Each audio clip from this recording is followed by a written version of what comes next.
Guys, how's it hanging? This Impact review is late as fuck. Like, you guys might not even see this by the time Impact comes on tonight, because it is Thursday. I wasn't able to watch Impact this week because I was at a wrestling show at VW. It was supposed to happen last month, but it was rescheduled because of the hurricane. I had a lot of fun at the show. More fun than I had at Impact, watching Impact the week before. Because I expected it to be a Vignat show. Thankfully, it was on demand on time this time. On demand has been putting it on time lately. But thankfully, this one was up, and I was able to watch it. This one wasn't as Vignat happy as the last one, but it was still like up there, which is kind of disappointing because I don't know how they expect anyone to be excited for Bound for Glory. I'm not that excited for it so far. I mean, I am after the MMA thing, but I don't know if that's gonna. But like, look at the difference between last year's Bound for Glory and this one. Like, you were pumped for it. The Great War, Lashley versus EC3, Gauntlet for the Gold. Like, they're not doing any of that. Nothing like that this year. Johnny Impact and Eli Drake, I don't know how excited that's going to make people. It's already happened before. And even though I've known Eli Drake since he was in Hollywood, a lot of eyeballs got to see him on this show. And Johnny Impact, everybody knows him. He's been everywhere now. He's wrestled all over the world, literally. And it's not even GFW anymore. It's Impact. So they're probably going to change the title. But I guess, I did pay-per-view, but I guess now, like, I guess that's a pretty good main event to have. A guy that's wrestled everywhere, still has it, years left, versus this upcomer, that TNA self-made man, but, you know, Impact helped him get up there. These are LA wrestlers, too. Anyway, we kicked off with Johnny Impact defeating Chris Adonis. Right after that, I thought that shit was going to be the main event, and it probably should have been. Right after that, another match from Mexico. And the thing is, this match is on YouTube. It was on YouTube like the day that happened. It happened. So people, I saw it already. I saw it because I watched it when it was posted. But they aired it again with different commentary. And the thing is, if you watch that match on YouTube, it has English commentary too. It's just done by like Jim Ross and Matt Striker or some shit. Or Vampiro, there you go, Vampiro and Matt Striker. But Josh and JB just put their own commentary on it. It was the American wrestlers, Carter and Storm, versus Ego de Fantasma and Tijano. And they won, but then they got in an argument. Eddie Edwards is like, guys, you guys need to be team players. I'm going to show you how it's done. So now they're going to air his match that's on YouTube in Mexico. Oh my God. Okay, anyway. Yeah, I don't like that. But I guess they need to do it. Desmond Xavier defeats Andrew Everett, Trevor Lee's boy. So that was pretty good. Then we had Grado and Joseph Park. Joseph Park has like a shady promoter gimmick. He's stealing the man's money. He's taking his bitches and his car. He's making him walk places, Grado. So Grado was like, Joseph Park, get in the ring, Park, Park, and Park. And Joseph Park was like, I'm sorry. No, you're not sorry. I want you in a match. And then he's like, hey, if it wasn't for me, your ass would have been deported, motherfucker. You want to fuck with me? All right. I accept the match, but listen to what I have to say. No, I signed. No, give me the paper. And he signs the contract. And Joseph Park tells him, our match is Monsters Ball at Bound for Glory. And Grado's like scared and shit. Like, and your match is not with me, Grado. It's with my brother, Abyss. And he's bringing Abyss back, which is cool. It's good to see Abyss back. Grado's like trying to get out of the building, and he gets in the car, and his car starts to like get fired up. And Sinister Minister's in the back seat. And he's like, Abyss and I will send you down to the depths of hell, Grado. You know? And by the way, if he loses, he has to leave Impact. And he has to go back to Scotland. So I'm actually excited for that. You see, this angle was lame when it had Laurel Vaness, but now they took her out.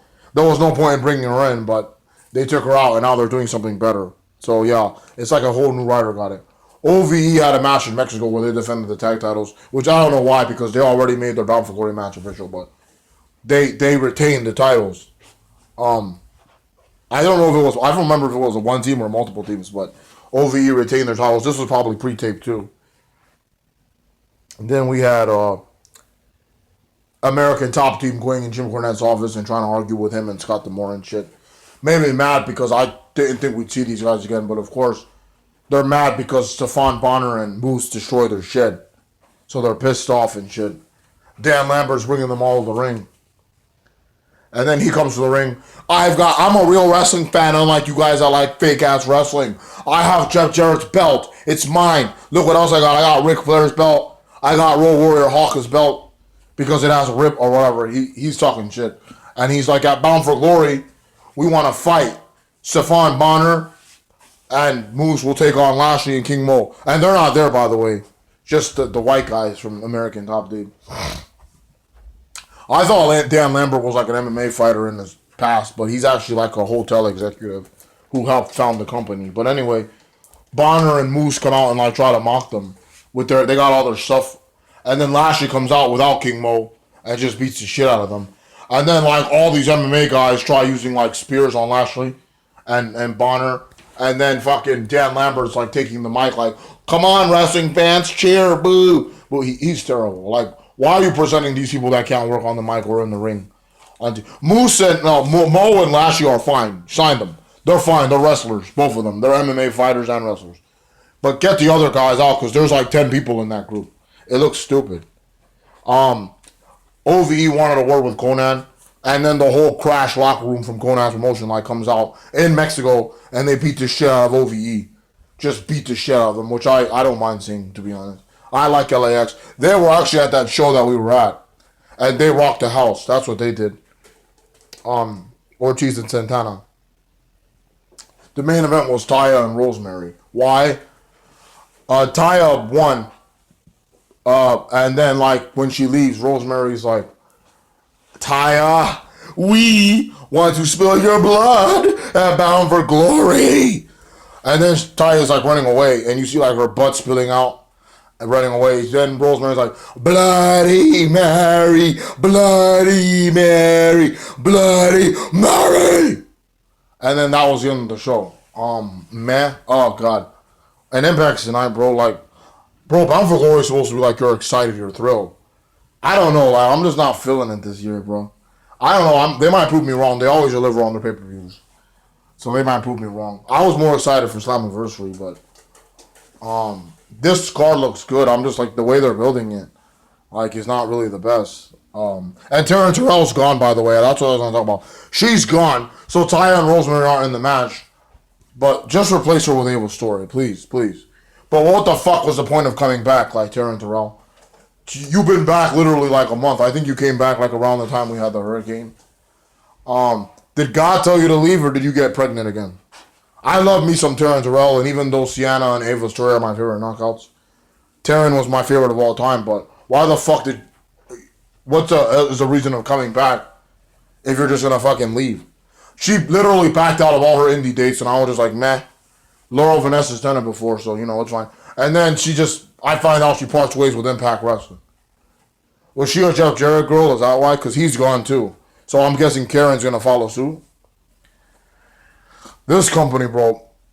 You know what's funny? Every Bound for Glory season, the executives in this company tend to fight one another over ownership and shit. And at the end of the day, we're the ones that suffer, the fans. We're the ones that suffer. Like, indie promotions don't even have these issues. But yeah, whatever. The only thing we could do is hope and pray that Bound for Glory will deliver. And that these executives get their fucking heads out of their ass. So I guess Scott D'Amore's gone too, so there was no reason to show these rookies train. Alright, I'll see you guys later. Happy Halloween. Halloween.